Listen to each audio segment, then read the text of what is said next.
মানুষের ইনশাআল্লাহ আর কোনো সমস্যা থাকার কথা না। শ্রমজীবী মানুষের সমস্যা সমাধানের জন্য পৌরসভার অ্যাডমিনিস্ট্রেশনই যথেষ্ট। আপনাদের প্রত্যাশা তো খুব বেশি কিছু, এই যে আমাদের ভাই বলেছে শ্রমজীবী মানুষের জন্য বিশেষায়িত একটা হসপিটাল করা কি পৌরসভার প্রশাসনের জন্য কঠিন ব্যাপার? 50 শয্যা বিশিষ্ট এমন একটা বিশেষায়িত হসপিটাল যদি করা যায়, এই হসপিটালে রিক্সাওয়ালা, রিক্সা শ্রমিক, পরিবহন শ্রমিক, বিভিন্ন ক্যাটাগরির শ্রমিকদের জন্য 50টা সিট রিজার্ভ থাকবে, আর বাণিজ্যিক ভিত্তিতে 200 সিট থাকবে। তাহলে 250 সিটের একটা হসপিটাল যদি করা যায়, তাহলে ওই 200 সিটের আয় দিয়ে ইবনে সিনা চলছে না? ইবনে সিনা হসপিটালের মতো মানের যদি একটা হসপিটাল সিরাজগঞ্জে নিয়ে আসা যায়, এটা আমাদের পক্ষে অসম্ভব ব্যাপার কি ভাই? না। সারা বাংলাদেশে ইবনে সিনার শাখা আছে না নাই? আছে। আমরা কথা দিতে চাই এরকম একটা হসপিটাল, বিশ্বমানের হসপিটাল সিরাজগঞ্জে আমরা প্রতিষ্ঠা করব যদি শ্রমজীবী মানুষ চায়। আপনাদের চাইতে হবে, আপনারা কি চান? আপনাদের পরিবার পরিজনের চিকিৎসার জন্য ঢাকায় যেন না দৌড়ান লাগে, এটা কি চান? তাহলে আগামী পৌরসভা নির্বাচনে বিজয়ের জন্য এই লোকগুলোই যথেষ্ট, খুব বেশি লোকের দরকার নাই।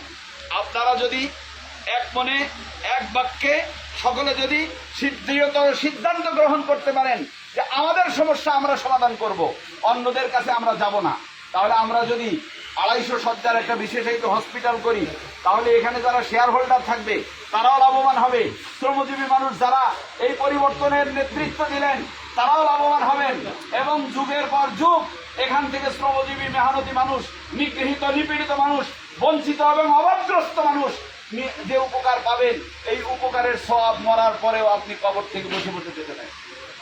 সম্মানিত ভাইয়ের আমার, আমরা আপনাদেরকে আশা জাগাতে চাই যে আপনাদের যে অধিকার সুরক্ষিত আছে, নাগরিক যে হক আপনাদের আছে, আপনাদের অধিকার আছে এই পৌরসভার পরিচ্ছন্ন একটা পরিবেশ উপহার পাওয়ার। আছে কি পরিবেশ? না আছে।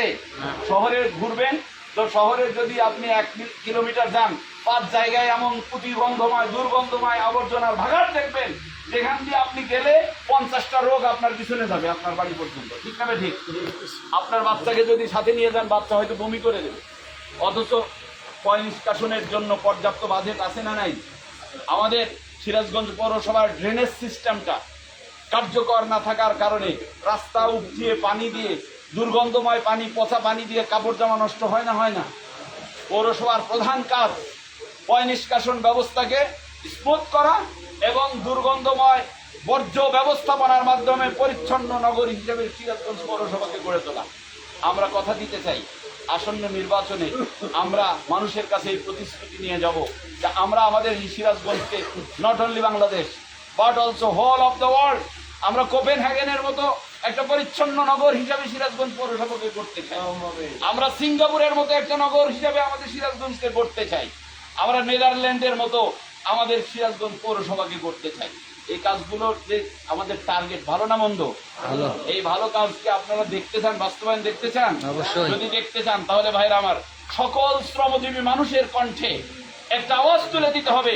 বৈষম্যহীন সমাজ বিনির্মাণের যে প্রত্যয় নিয়ে 24-এর গণ অভ্যুত্থান হয়েছে, সেই বৈষম্যের চেতনাকে যারা লালন করেন, বৈষম্যহীন সমাজ বিনির্মাণের প্রত্যাশা যারা লালন করেন, 24-এর গণ অভ্যুত্থানকে যারা লালন করেন, তাদেরকে আগামী নির্বাচনে পৌরসভার কাণ্ডারি হিসেবে নির্বাচিত করতে হবে।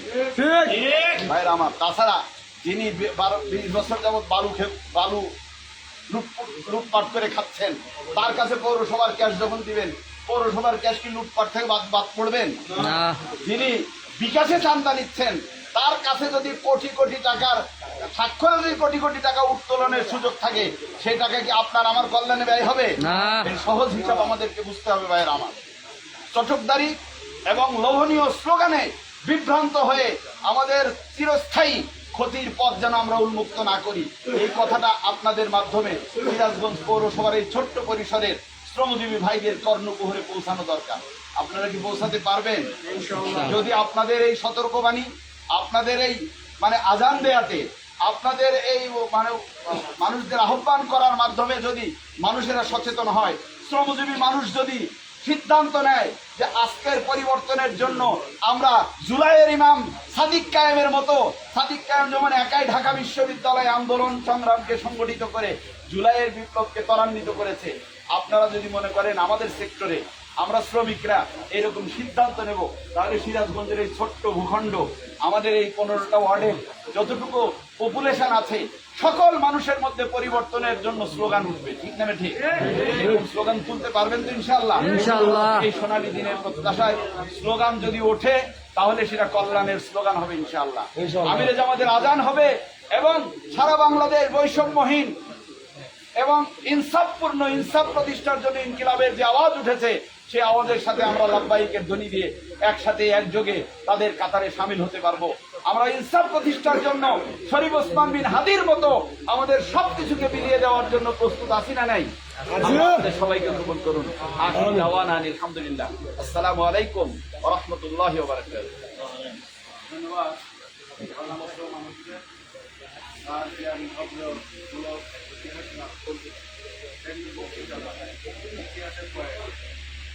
আমি একজন শিক্ষক, সে একজন শিক্ষক।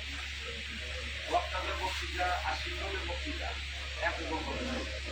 আমি প্রকার বক্তা না, কিন্তু আপনাদের ঘরে বসে করে কথা বলি, অনেকেই কোন স্যার আপনার কথা বলে ভালো লাগে, সে শিক্ষক আগামীতে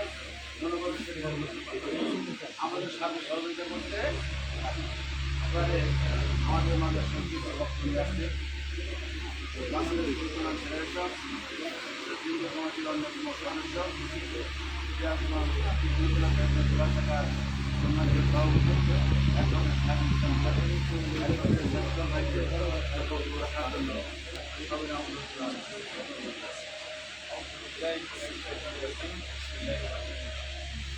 আলহামদুলিল্লাহ আলহামদুলিল্লাহ রাব্বিল আলামিন ওয়াসসালাতু ওয়াসসালামু আলা সাইয়্যিদিল মুরসালিন ওয়া আলা আলিহি ওয়া সাহবিহি আজমাইন।